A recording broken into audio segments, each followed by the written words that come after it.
तो hi students, आज हम पढ़ने वाले हैं। तो जैसे कि हमने पिछले क्लास में बहुत कुछ अब पढ़ लिया है, अब हम नए नई चीज़ें पढ़ रहे हैं। तो लास्ट क्लास में हमने कुछ क्वेश्चंस किए थे about mole about the concept of moles. आज हम लोग करने वाले हैं स्टोइशियोमेट्री की पढ़ाई।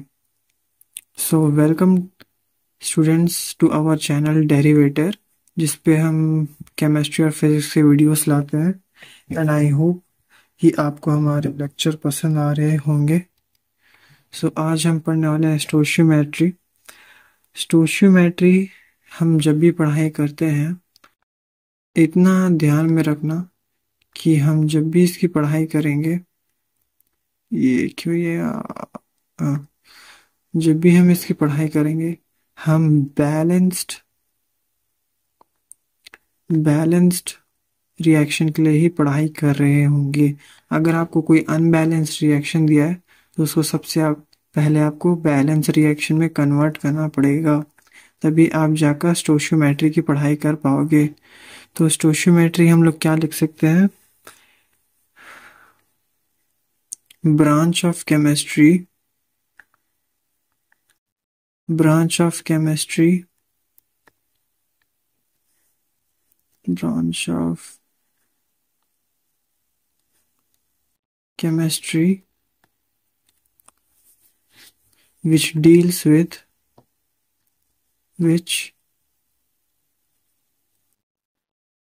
deals with number of moles of reactant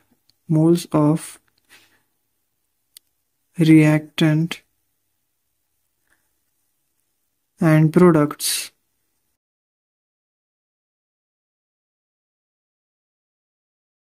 in a balanced chemical reaction। जैसे कि मैंने लिखा यहाँ पर वाटर का reaction H2 plus O2 gives H2O। अगर आपको इसमें स्टोइशियोमेट्री की पढ़ाई करनी है तो आप ऐसे ही नहीं कर सकते।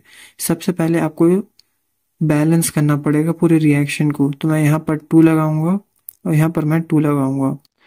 तो हाइड्रोजन के चार और ऑक्सीजन के दो।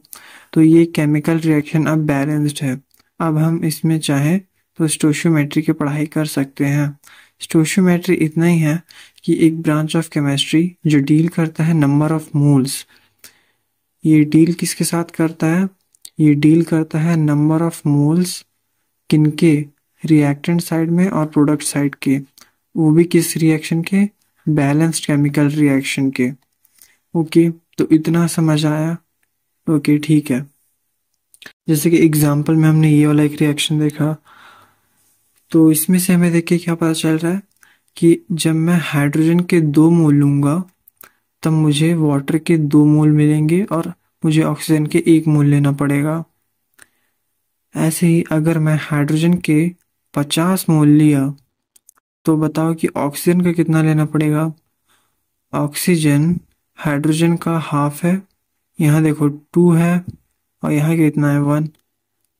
अगर ये हाफ है, 2 1 + 1 कितना होता है 2। तो यहाँ पर कितना आना चाहिए? 25। Same goes for here. अगर यहाँ पर 2 हाइड्रोजन के मोल्स लेने पर यहाँ पर 2 मॉलिक्यूल्स मिल रहे हैं वाटर के, तो यहाँ पर भी कितने मिलने चाहिए हमें? 50 मॉलिक्यूल्स ऑफ वाटर। ऐसे ही हम और लिख सकते हैं। क्या लिख सकते हैं कि अगर मैं यहाँ पर हाइड्रोजन के 100 मोल्स लिया तो बताओ ऑक्सीजन के कितने लेने पड़ेंगे? हाइड्रोजन का हाफ यानी कि 100 का हाफ कितना हो जाएगा? 50। और कितना बन रहा है हमारा वाटर? जितने इधर के मोल्स हैं हाइड्रोजन के उतने ही उधर के मोल्स बन रहे हैं, यानी कि 100 moles of water 100 moles of water form होगा। ठीक, तो ये था इसका। अब कहीं आपको अगर पूछ ले कि मैंने लिया, let's suppose, hydrogen gas 50। Special case की बात कर रहा हूँ मैं, स्पेशल केस, कि मान लो मैंने हाइड्रोजन के लिए 50 मोल्स और ऑक्सीजन के हमें कितने लेने चाहिए थे 25, लेकिन मैंने कितने लिए 20। तो बताओ कि प्रोडक्ट कितना बनेगा। तो ये कॉन्सेप्ट आ जाता है हमारा लिमिटिंग रिएजेंट का, जो कि हम आगे पढ़ेंगे। ये कॉन्सेप्ट है हमारा लिमिटिंग रिएजेंट का, जो हम आगे पढ़ेंगे, कि जब रिएक्टेंट साइड में कोई एक चीज़ या एक कंपोनेंट हमारा लिमिट में हो जाता है, वही हमारा लिमिटिंग रिएजेंट बन जाता है। अभी तो हम देख के बता पा रहे हैं कि इनमें से कौन सा लिमिटिंग रिएजेंट है। हमें ऑब्वियसली पता है कि ऑक्सीजन इसमें लिमिटिंग रिएजेंट बन रहा है, उसे 25 लेना चाहिए था, लेकिन हम ले रहे हैं 20। तो ऑब्वियस सी बात है कि ऑक्सीजन हमारा लिमिटिंग रिएजेंट बन रहा है। ये हमें अभी देख के पता चल रहा है, लेकिन बाद में हम इसे कैलकुलेट मैथमेटिक्स से भी हम लोग इसे प्रूव करके बताएंगे कि ऑक्सीजन इसमें डेफिशिएंट है। ठीक है, तो हम आगे बढ़ते हैं। तो आगे हमारे पास एक क्वेश्चन है कि calculate the mass of ammonia NH3 formed when 70 gram of nitrogen is reacted completely with hydrogen to form, यहाँ पर एक आएगा वर्ड, टू फॉर्म अमोनिया। तो पहले हम अमोनिया का क्या फाइंड करना है, हमें मास फाइंड करना है अमोनिया। जब हम 70 ग्राम ऑफ क्या लेंगे नाइट्रोजन, उससे हम हाइड्रोजन गैस के साथ कंप्लीटली कर रहे हैं पूरा का पूरा रिएक्ट। हाइड्रोजन इसमें कंप्लीटली रिएक्ट हो रहा है, तो इट मीन्स कि हाइड्रोजन शायद लिमिटिंग रिएजेंट में है। तो सबसे पहले हम इसके लिए एक वो लिखेंगे, केमिकल इक्वेशन। तो इसका केमिकल इक्वेशन क्या होगा, N2 plus H2 gives NH3। यहाँ लिखा है अमोनिया, तो हम लोग फॉर्म कर रहे हैं नाइट्रोजन और हाइड्रोजन से, तो मैंने सिंपली ये लिख दिया अमोनिया का रिएक्शन। अब हम क्या करेंगे, मोल्स फाइंड आउट करेंगे। मोल्स फाइंड आउट करने के बाद हमें मास ऑफ NH3 पता चल जाएगा, मास ऑफ NH3, और वही हमें फाइंड आउट करना है। तो कैसे लिखेंगे हम लोग, moles of nitrogen is equal to mass of nitrogen upon में मोलर मास।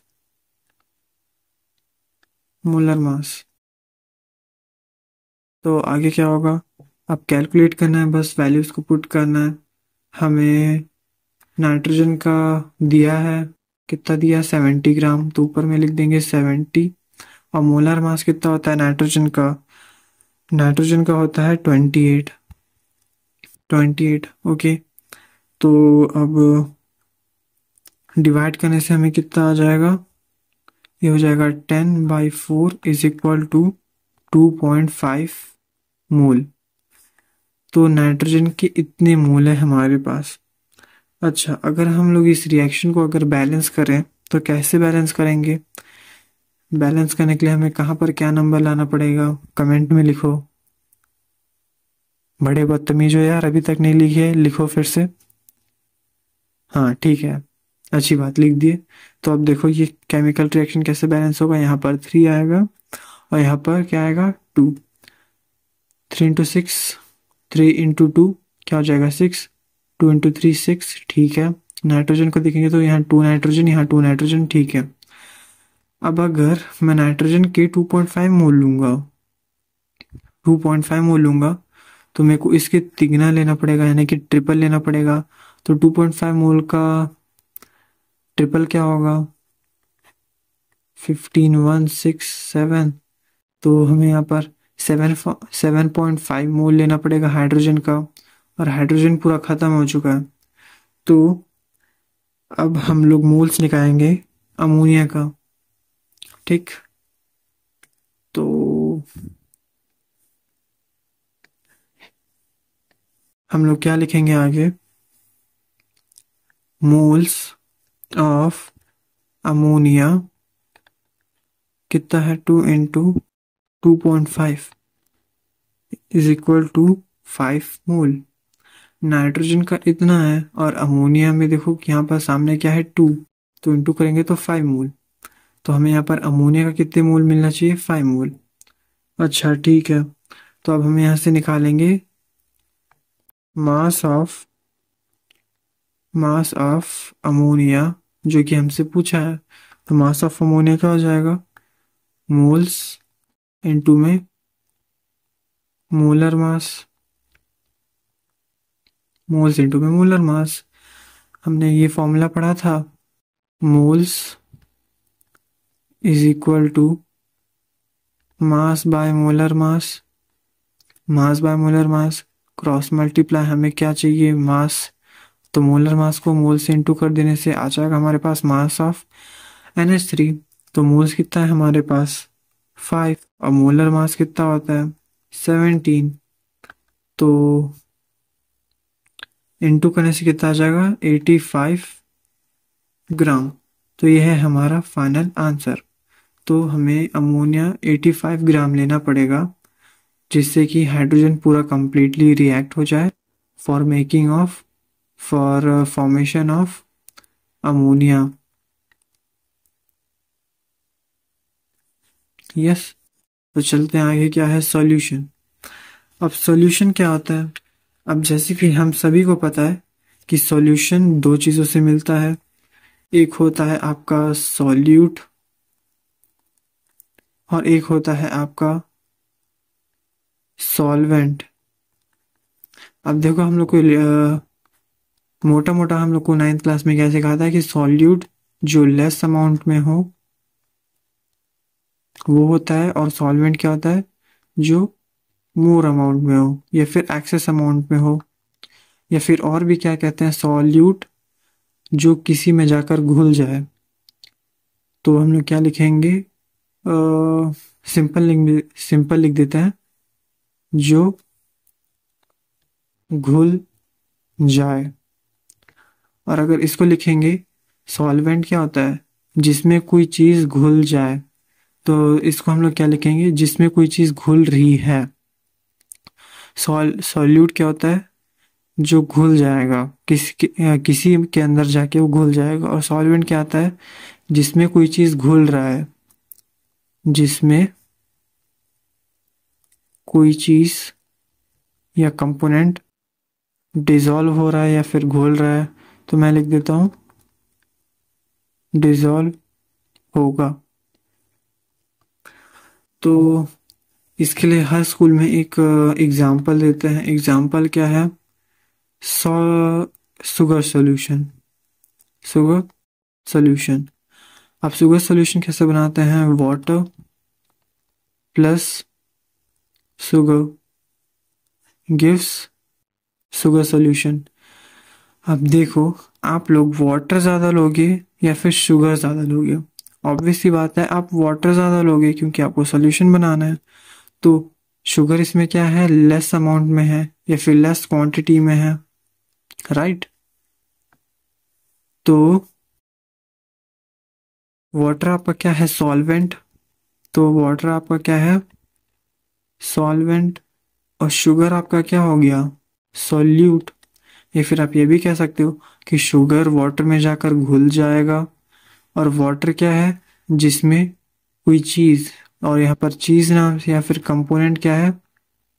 पिज्ज़ा वाला चीज़ नहीं, कंपोनेंट या फिर सब्सटेंस, जिसमें कोई सब्सटेंस या फिर कंपोनेंट डिसॉल्व होगा। यहाँ पर कौन डिसॉल्व होगा? शुगर। किसमें? वाटर में। वाटर क्या है? सॉल्वेंट। ठीक है, तो ये था सॉल्यूशन का इतना। अब देखो, सॉल्यूशन को हम लोग कैसे कैसे टर्म्स में डिफाइन कर सकते हैं। अब देखो, सॉल्यूशन की कंसंट्रेशन को हम लोग कुछ चीज़ों से एक्सप्रेस करते हैं, जैसे कि the concentration of the solution is expressed in the following ways। इतने दिन से जो मैं कह रहा था आपको, मास परसेंटेज, वॉल्यूम परसेंटेज और मोलैरिटी मोलैरिटी, अब हम वही पढ़ेंगे। तो देखो, से केमिस्ट्री में हम सॉल्यूशन को कुछ कुछ कॉन्सेंट्रेशन से भी दिखाते हैं, एक्सप्रेस करते हैं। उनमें से पहला क्या है हमारे पास? Mass percentage. वर्ड में ही समझ आता है मास परसेंटेज। तो मास परसेंटेज से हमें क्या आता है? मास और उसका परसेंटेज। अब परसेंटेज का फॉर्मूला क्या होता है अगर आपको पता है तो? परसेंटेज का फॉर्मूला होता है फाइनल माइनस ओरिजिनल या फिर इनिशियल इनटू में 100। ये होता है परसेंटेज। अब यहाँ पर है मास, तो क्या मास को मैं इधर लिख दूं? यस, मैं लिख सकता हूं। तो ये कैसे होगा? अब देखो, मास परसेंटेज को मैं कैसे लिख सकता हूं कि मास, यहाँ नहीं, नीचे लिखते हैं थोड़ा, mass percentage is equal to mass of solute. Mass of solute. अब आप सॉल्वेंट का, आप खुद सोचो, आप सॉल्यूट का निकालोगे या सॉल्वेंट का? आप ऑब्वियस सी बात है, आप सॉल्यूट का ही निकलाओगे, क्योंकि सॉल्वेंट तो आपके पास एक्सेस अमाउंट में, उससे कुछ लेना देना नहीं है। लेकिन आपको पता है, अगर आपने शुगर ज़्यादा डाल दिया तो आपको जो सोल्यूशन है वो कॉन्सेंट्रेटेड हो जाएगा, ज़्यादा वो सैचुरेटेड हो जाएगा, वो ज़्यादा डेंस हो जाएगा। हमें बस वही नॉलेज है कि हम लोग को सॉल्यूट का निकालना है मास परसेंटेज। हाँ, हम लोग जो भी निकालेंगे वो हर चीज़ सॉल्यूट का ही रहेगा। तो नीचे, तो ऊपर में आ गया हमारे पास मास ऑफ सॉल्यूट अपॉन में, अब सॉल्यूट किसके अंदर आएगा? सॉल्यूशन में, तो मास ऑफ सॉल्यूशन इनटू 100। 100 क्या दिखाता है? परसेंटेज को, और मास का हम लोगों ने निकाल लिया। तो ये है हमारे पास फॉर्मूला पूरा। किसका फॉर्मूला है ये? मास परसेंटेज का।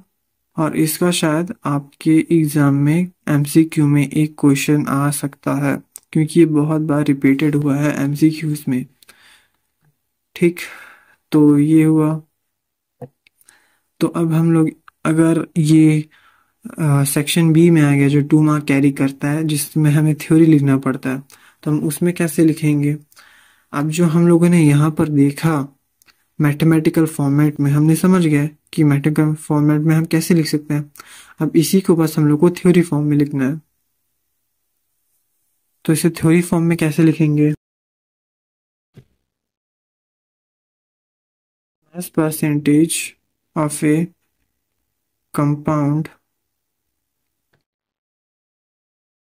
इन a given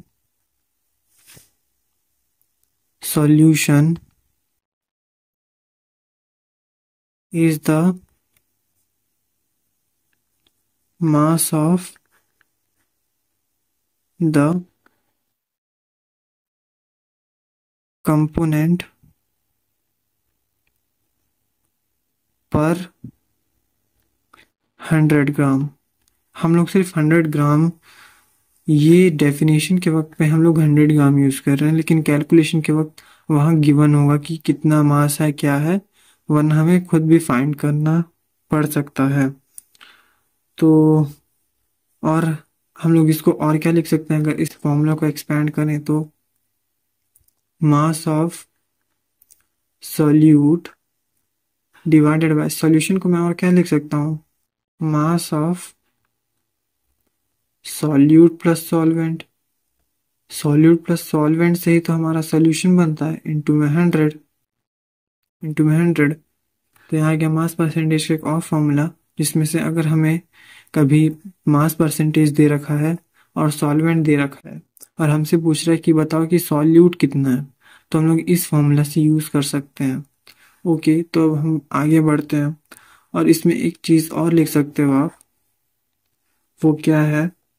this is this is a unitless quantity. अगर एक यूनिटलेस क्वांटिटी है तो इसके डायमेंशंस भी नहीं होंगे। डायमेंशंस क्या होता है वो फिजिक्स में हम पढ़ेंगे। अब ऊपर में आप कुछ भी ले लो, चलो मैं ले लेता हूँ केजी, तो मास नीचे भी तो है, तो केजी केजी केजी कैंसल, अगर मैं ले लिया ग्राम, ग्राम ले लिया तो ग्राम बाय ग्राम कैंसिल, तो ये यूनिटलेस क्वांटिटी है। अगर यूनिटलेस है तो डायमेंशनलेस भी होगी, तो इसकी कोई ऐसा यूनिट नहीं होती।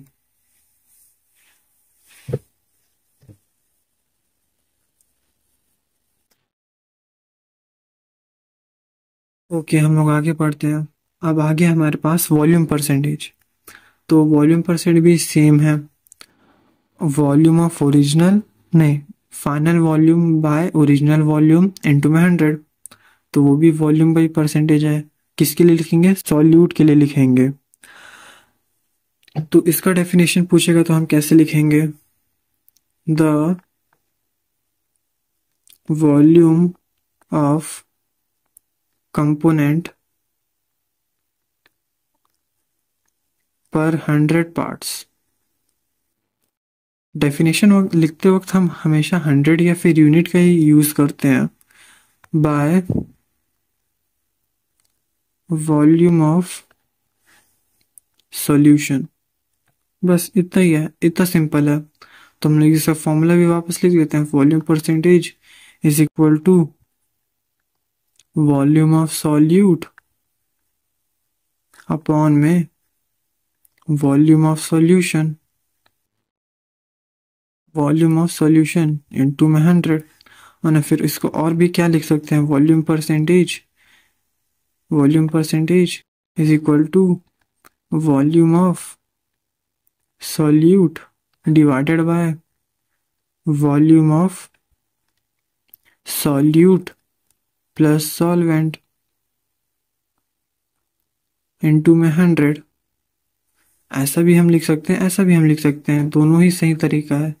बस हमें कौन सा तरीका कब यूज करना है ये क्वेश्चन पे बेस रहेगा।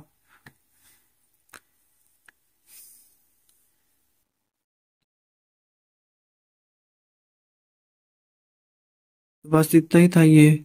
अब बढ़ते हैं मोलैरिटी की तरफ, जो कि one of the most important question में से आता है और अच्छा टॉपिक भी है ये एक। तो मोलैरिटी क्या होता है? मोलैरिटी क्या होता है? Number of moles of solute bye volume of solution. तो ये तो मैंने आपको क्या बता दिया, आपके सर से ऊपर से निकल गया। ठीक है, मैं फिर से बताता हूँ लिख के। पहले इसका डेफिनेशन मैं लिख देता हूँ आपके लिए। तो इसका डेफिनेशन क्या है? It is the number of moles of the solute dissolve per liter of the solution. It is represented by capital M। ठीक है, मैंने क्या लिखा? It is the number of moles, it is the number of moles of A solute dissolve पर litre of solution. कुछ समझ नहीं आया। अब अगर मैं इसी को मैथ्स के टर्म पे लिखूं, अब आगे लोग बोलेंगे सर हम लोग को तो मैथ्स पसंद नहीं इसलिए बायो ले लिए। मैथ्स तो हर जगह पढ़ना पड़ेगा। तो इसको हम कैसे लिखेंगे? Molarity is equal to number of, क्या लिखा है मैंने? मोल्स ऑफ सॉल्यूट अपॉन में वॉल्यूम ऑफ सॉल्यूशन। किस में लेना बोला है? लीटर में लेना बोला है। ठीक है, तो अब देखो कितना इजीली समझ आएगा। यहाँ मैंने क्या लिखा है? It is a number of moles of solute dissolve पर लीटर ऑफ द सॉल्यूशन। तो मोलैरिटी क्या होता है? Number of moles of solute divided by volume of solution. किस में लेना है? सॉल्यूशन को लीटर में लेना है। अब कई लोग ये काफ़ी प्रॉब्लम में फंस जाता है कि मोलैरिटी और मोलैरिटी में हम कैसे याद रखें कि मोलैरिटी हमें लीटर में लेना है, मोलैरिटी हमें किलोग्राम में लेना है। तो इसका एक सिंपल ट्रिक है। जब भी आपको क्वेश्चन दिया रहेगा तो वहाँ पर जब सॉल्यूट या सॉल्वेंट, उन दोनों में से कोई एक आपको या तो ग्राम या तो लीटर या फिर मिलीलीटर या फिर केजी में दिया रहेगा। जहां आपको वेट से रिलेटेड दिख रहा है समझ जाना वो मोलैलिटी है, और जहां पर आपको कहीं लिक्विड या वॉल्यूम से रिलेटेड दिख रहा है तो समझ जाना वह मोलैरिटी की बात चल रही है। क्वेश्चन में क्लैरिटी मिल जाएगा आपको, बस एक बार पढ़ना है। तो इसका यूनिट भी होगा क्योंकि लीटर है और ऊपर में नंबर ऑफ मोल्स है, तो इसका यूनिट क्या होगा? ऊपर में क्या है? मोल्स, नीचे क्या है? लीटर। तो इसका आ जाएगा इरेजर मोल पर लीटर, मोल पर लीटर या फिर मोल पर लीटर, ऐसे भी दोनों ही सही तरीके हैं, कोई सा भी आप यूज कर सकते हो। या फिर इसको और भी कुछ बोलते हैं, और क्या बोलते हैं? मोलर। आपको कहीं दे दिया रहेगा the molar of this solution is this. तो ऐसे भी आप देख सकते हो, क्वेश्चन बहुत तरीके से पूछा जा सकता है। तो मोलरिटी बस इतना ही था कि मोलरिटी क्या होता है? Number of moles of solute bye volume of solution. किस में लेना है आपको? लीटर में लेना है। ठीक है, अब आगे क्या है हमारे पास? मोलैलिटी। अरे स्पेलिंग गलत हो गया, अब डांटोगे मेरे को कमेंट में, मिटा देता हूँ जल्दी से। हाँ ठीक है, अब देखो मोलैलिटी क्या होगा। इसके लिए भी हम पहले डेफिनेशन लिख देते हैं, फिर आपको ऑटोमेटिकली इसके बारे में समझ आ जाएगा। तो इसका डेफिनेशन क्या होगा? सेम जो मोलैरिटी में था ना, सेम वही मोलैलिटी में है, बस यहाँ वॉल्यूम ऑफ सॉल्यूशन की जगह केजी आ जाएगा। यहाँ पर आ जाएगा मास ऑफ सॉल्वेंट इन केजी। तो यहाँ पर आप कैसे लिखोगे? It is the number of moles of the solute dissolved per 100, I mean 1000 gram or 1 kg of the solvent. It is denoted by small m। Molarity को हम कैपिटल एम से दिखा रहे थे और इसको हम स्मॉल एम से दिखाएंगे। तो अगर इसका हमें मैथमेटिकल फॉर्मेट में लिखना है तो वो कैसे लिखेंगे? Molality is equal to number of moles of solute whole upon में mass of solvent in what? Kg. और इसका ऐसा यूनिट क्या होना चाहिए? खुद बताओ। मोल्स पर केजी है तो मोल पर केजी लिखो या फिर मोल ऐसा लिख लो, कोई प्रॉब्लम नहीं है, सब सही है। और जैसे हम लोग मोलैरिटी को हम लोग मोलर भी बोल रहे थे, तो मोलैलिटी को हम लोग क्या बोलेंगे? मोलल। इसमें हम मोलैरिटी में क्या बोल रहे हैं हम लोग? मोलल। और मोलैरिटी हम लोग में क्या बोले थे? मोलर। तो कंफ्यूज नहीं होना है। इसका एक दो बार क्वेश्चन प्रैक्टिस करोगे ना तो आपको खुद समझ आ जाएगा। जैसे कि हमारे पास अभी एक क्वेश्चन आ गया है, इस सॉल्यूशन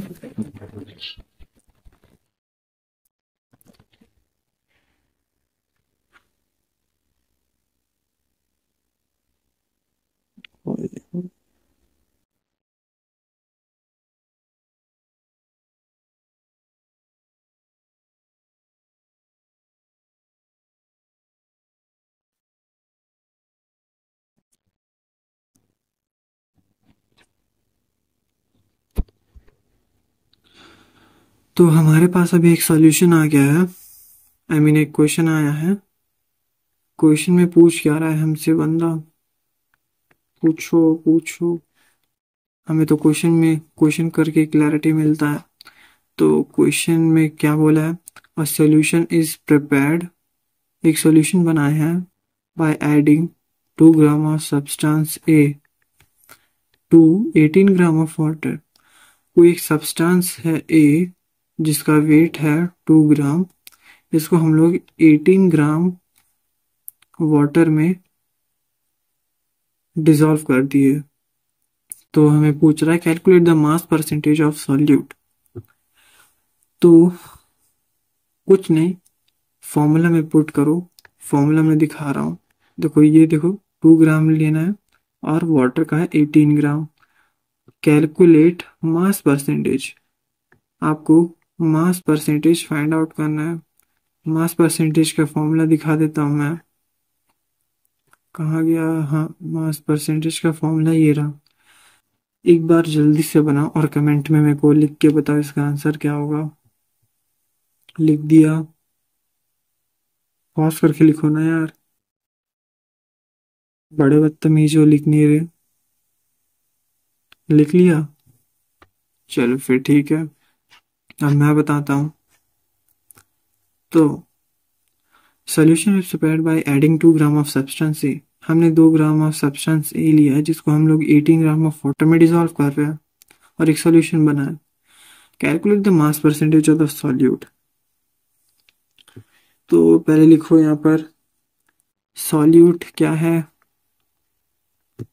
सॉल्वेंट क्या है।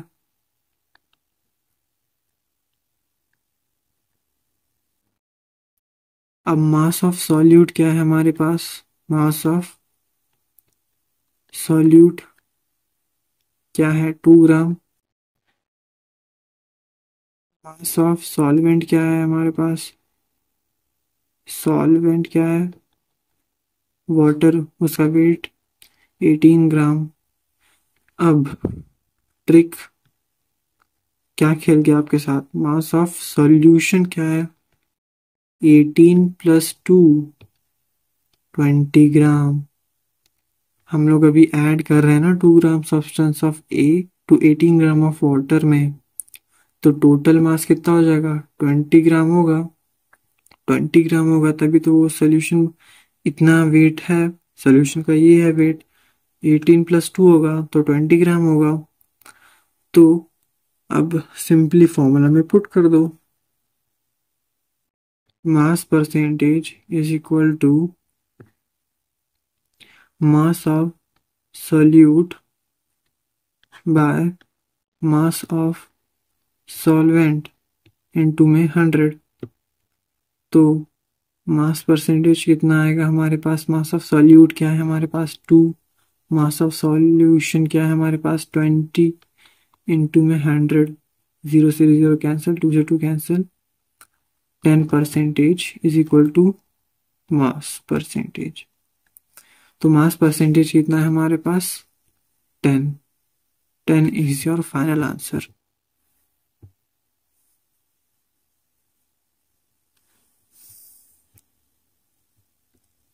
ठीक है, आगे बढ़ते हैं अब। तो आज के लिए इतना ही। अब हमारे पास बचा एम्पिरिकल फार्मूला, मॉलिक्यूलर फार्मूला, उन दोनों के बीच का डिफरेंस, कुछ क्वेश्चन प्रैक्टिस, लिमिटिंग रिएजेंट और कुछ लॉज हैं और डाल्टन के एटॉमिक थ्योरी है। बस इतना ही है। तो आज के लिए बस इतना ही। और आज का डोज पसंद आया तो लाइक करना, कमेंट करना, शेयर करना, मतलब कि वीडियो पसंद आया तो अच्छा। तो जो भी मैं लिखा हूँ उसको एक बार नोट कर लेना। चैप्टर खत्म होने के बाद आपको पीपीटी मिल जाएगा। नहीं तो अगर आपको मैं बोलूँगा तो वेट मत करो, वीडियो में ही पॉज करके लिख लिया करो कि जो भी मैं लिखवाता हूँ आपको ये सारे हैंड रिटन नोट्स है और काफ़ी बेनिफिशियल आपके एग्जाम पीओवी से काफ़ी अच्छे हैं। और इसमें मैं क्वेश्चन प्रैक्टिस भी करा रहा हूँ, तो आई डोंट थिंक सो कि आपको कोई प्रॉब्लम होगा। और भी कुछ क्वेश्चंस हैं जो आपके एनसीईआरटी में भी हैं और मैं एनसीईआरटी से भी क्वेश्चन लाता ही हूँ। जैसे शायद ये वाला एनसीईआरटी का ही होगा, आई थिंक, शायद बोल रहा हूँ, कंफर्म नहीं पता। तो ये शायद एनसीईआरटी का क्वेश्चन हो सकता है। केमिस्ट्री में मोस्ट ऑफ द क्वेश्चन आपके एनसीईआरटी से ही आते हैं, तो एनसीईआरटी को अच्छे से करो। फिजिक्स का नेक्स्ट पार्ट, फिजिक्स का मैं वो एक चैप्टर लाऊंगा जिसका नाम है यूनिट्स एंड मेजरमेंट। काफ़ी छोटा सा है, उसको जल्दी कंप्लीट करेंगे, फिर आगे के फिजिक्स चैप्टर को कंप्लीट करेंगे हम लोग। और 11th का बैच शायद ही मैं पूरा कंप्लीट कराने का कोशिश करूँगा। ठीक है, तो आज के लिए इतना ही। अब मिलते हैं नेक्स्ट